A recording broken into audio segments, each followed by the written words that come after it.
आज आपण बघणार आहोत साबुदाणा खिचडी।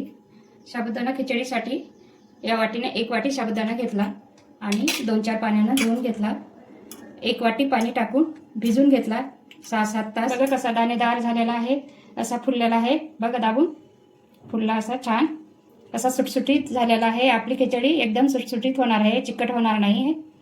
चला तर मग रेसिपी बघूया। 1 चमचभर तेल टाकलं, 1 चमचभर तूप टाकू। हे मिक्स करून घ्यायचं। खमंग शेंगदाणे भाजून घ्यायचे आहे।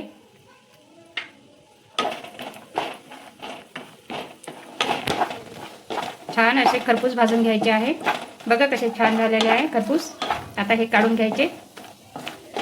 शेंगदाणे तळून झाले, आता बटाटा पण तळून घ्यायचा आहे।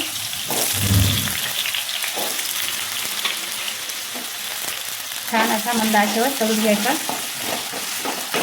बटाटे तळून झालेले आहे, हे आपण काढून घेऊ। बघ, मिरच्या पण तळून घेऊ। मिरच्या छान तळून झालेल्या आहे। याच्यामध्ये जिरं, हिरवी मिरची,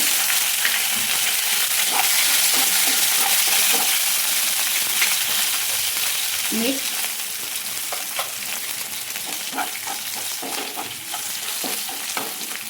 साबुदाणा,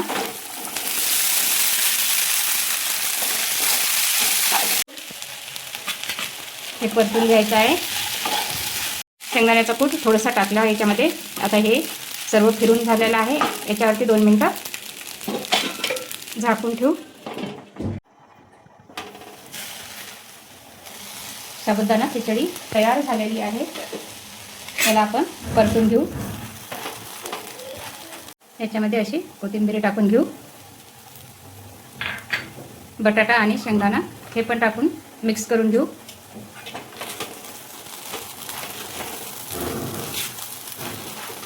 गॅस बंद करते। बघा आता कशी झाली आपली खिचडी। एकदम मऊ दाणेदार झालेली आहे, एकदम टेस्टी। गरमागरम साबुदाणा खिचडी तयार आहे। दह्यासोबत खाऊन बघा, खूप छान लागते। तुम्हाला माझी रेसिपी कशी वाटली तुम्ही पण करून बघा आणि शेअर लाईक नक्की करा।